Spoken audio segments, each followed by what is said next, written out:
s'oppose à l'application en tout cas d'une telle demande. Léegi à compter de son interpellation qui a été faite et l'audience également pour la date du 28, extradition bi ça peut prendre combien de temps? Voilà, parce que au-delà de la procédure judiciaire dafa am une procédure administrative. C'est très pertinente la question. Parce que tey jii même le 28 pas Ousmane. Oui. bu juge bi validé parce que aussi le 28 les avocats de Madiambal Diagne ils vont venir plaider. dinañ ñëw plaider li nga xam ne tey jii moom mooy seen dossier essayer de démontrer à contrario des éléments yoo xam ne day démontrer ne. procédure d'extradition bi waruñ ko mën a valider mais au cas où juge français bi valider li nga xam ne tey jii moom mooy Madiambal la procédure d'extradition beneen phase bi moom mooy la phase administrative te beneen phase administrative xam nga ça incombe à qui. xam nga bu boobaa justice française def na li muy def ba pare. mooy d'accord na ne dana wóoreewu Madiambal Diagne bu boobaa la deuxième phase c'est la phase administrative et la phase administrative incombe au gouvernement. Au gouvernement français. Au gouvernement français. Foofu la ñuy interroger le responsable le premier ministre. le garde des Sceaux. Ah. Le garde des Sceaux. Le garde des Sceaux nag moom mooy organiser les modalités de l'application de la mesure nan la ñu war a mën a def nag comme que justice d'accord na nan la ñu war a mën a def ba jébbal Sénégal ki nga xam ne mooy Madiambal Diagne moom mooy la deuxième phase moom mooy la procédure administrative. Donc dans la première phase bi ñu nekk ni moom mooy la phase judiciaire après cette phase judiciaire là il y a une phase administrative phase administrative boobu nag moom mooy. justice d'accord na pare pour ñu extrader que léegi yan moyens la ñu war a mën a emprunter pour yóbbul que li nga xam ne tey jii moom mooy les autorités sénégalaises mën na nekk procédure boo xamante ni si les avocats de Madiambal Diagne jouent au dilatoire. mën na nekk une procédure très longue. bu fekkee la justice française dafa bañ extradition bi. bu fekkee la justice française dafa bañ extradition bi sénégalaise mën a def. Sénégal mënul def dara parce que les États sont souverains mais. lenn mën na am si le Sénégal applique la réciprocité. ñu tuddee.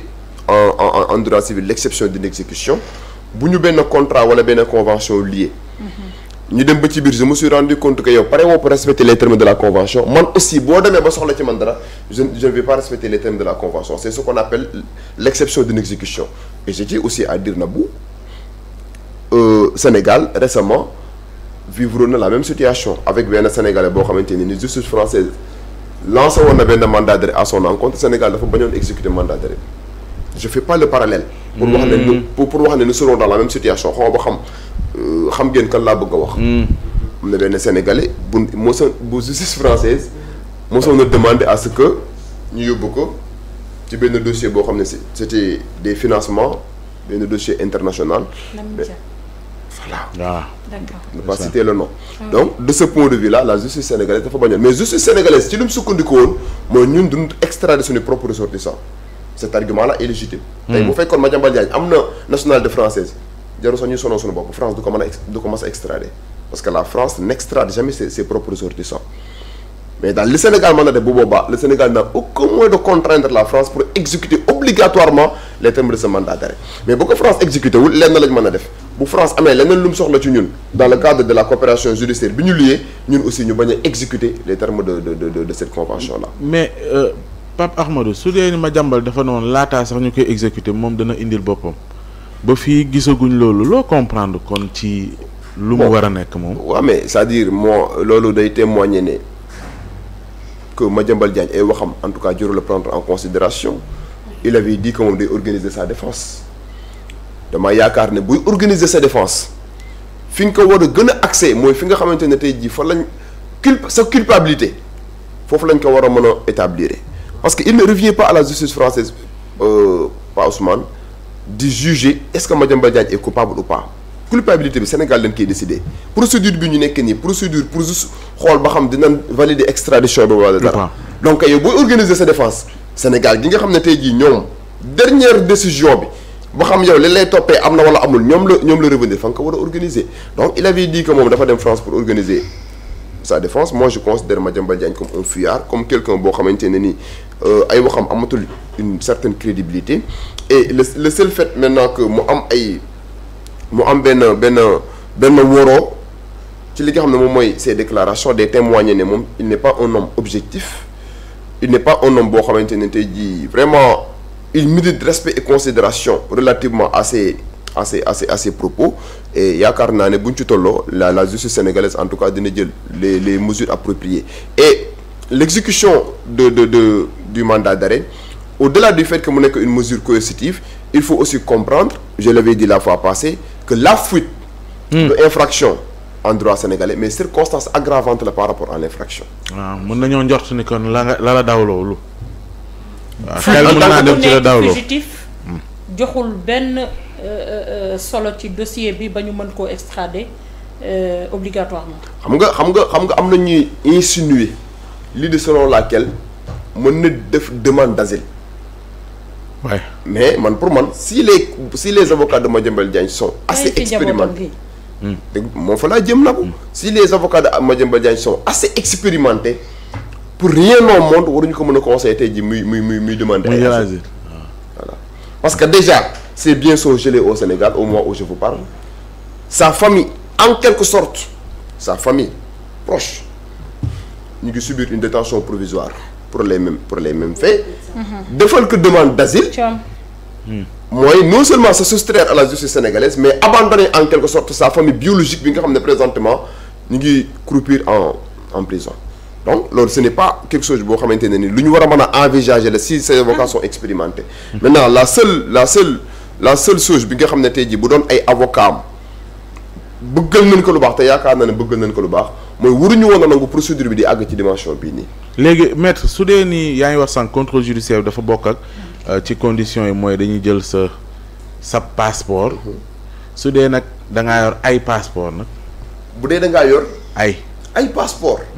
Ah là ça devient compliqué. la nga tuddee ay passeport Pa Ousmane.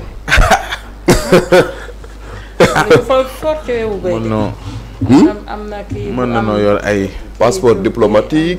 Bon, je ne pense pas qu'il a à sa disposition son passeport diplomatique. Passeport de service, je ne pense pas, parce que Madiambal Diagne présente Mossoul am un poste de responsabilité au plus haut sommet de l'État. Donc, vous faites qu'il y a un passeport diplomatique, un passeport de service, ça veut dire que, bon, au moment où je vous parle, mon passeport, peut-être, bon, dina ko permettre de me déplacer dans l'espace Union européenne.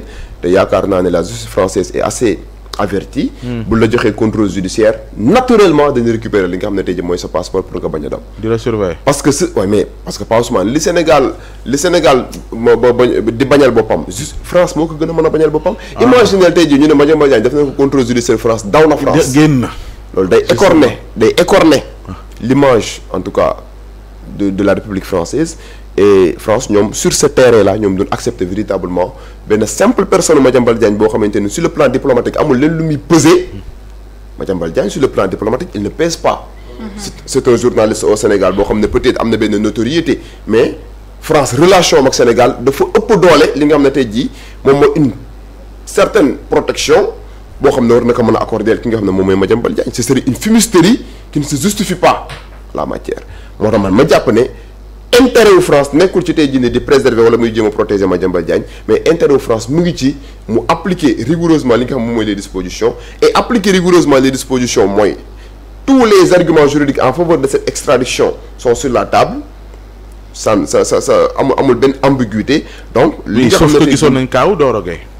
attention kañ la précision savez-vous que Doro Gueye li tax extradition procédure d'extradition le nekkul leen na loo xamante ne ni dafa yomboon moom du contrôle judiciaire la en France j'ai entendu dire même que moom dafa cautionner foofu noonu.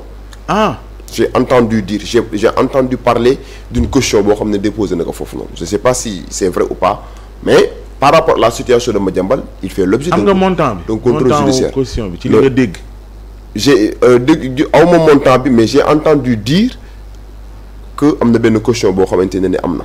Par rapport à sa situation mais pour le cas de Madiambal je pense pas que moom il est dans la même veine pour la bonne et simple raison que moom dafa am contrôle judiciaire Doro Gueye amul contrôle judiciaire en France moom amul lenn loo xam ne présentement lié na ko avec la justice française mais Madiambal Diagne au moment où je vous parle am na lu ko lié ak la justice française au-delà du dossier bi nga xam moom moo koy xaar Sénégal pour la bonne et simple raison que non seulement placé nañ ko contrôle judiciaire mais la demande d'extradition doit être examinée le 28 prochain donc au moment où je vous parle amul affaire ak la justice sénégalaise nii may wax ay jéem mais il a affaire avec la justice française.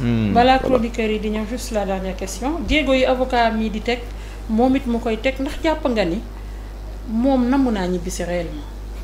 il n'a pas manifesté une volonté dans ce sens-là manifesté wul volonté ñibbisi pourquoi manifesté wul volonté ñibbisi parce que bu manifesté woon volonté ñibbisi du xaar procédure bi di àgg ci dimension bii nii yëpp te li gën a bon pour un homme public mooy nga sàggan ba ñuy wax ba sa tur ñu koy en tout cas appréhender sur la scène internationale comme quelqu'un boo xamante ne tey jii non seulement da nga nekk en cavale mais ñu lay toppee ay infractions yoo xam ne c'est des infractions à caractère économique et financier donc dimension internationalisation de ce dossier man pour man baaxul ci li nga xam moom mooy image yu Madiambal Diagne par rapport ak moom li nga xam ne moom lay incarner ci Sénégal ak ci àddina bi internationalisation dossier bi envergure bi nga xam ne dossier moom la am baaxul ci moom parce que fépp ci àddina bi présentement li ñuy wax mooy non seulement c'est un fuyard mais il a été épinglé par un rapport boo xamante ne nii non seulement la somme elle est exorbitante mais il est poursuivi pour une infraction boo xamante ni c'est une infraction d'une certaine gravité mooy blanchiment de capitaux donc voilà autant d'arguments yoo xamante ne nii Nabou yaakaar naa ne suñ si sukkandikoo justice française amul lenn lu mu war a mën a def lu dul valider la demande d'extradition et que mu ñëw Sénégal janoo ak li nga xam ne tey ji moom mooy le pôle judiciaire financier ñu xool ba xam li ñu koy toppee am na wala amul donc le seul fait maintenant que mu dem mu nekk en cavale loolu di justifier ne am na lenn loo xamante ne tey ji moom ragal na que il a peur en tout cas de se confronter à la justice sénégalaise te loolu nekkul lenn loo xam ne moom moo koy honoré. Faye. Ousmane sa question bi internet yi tontu nañ ci de. maa ngi leen di le montant. Je pense que maître indi na ay leeral par rapport à tout ce qui ci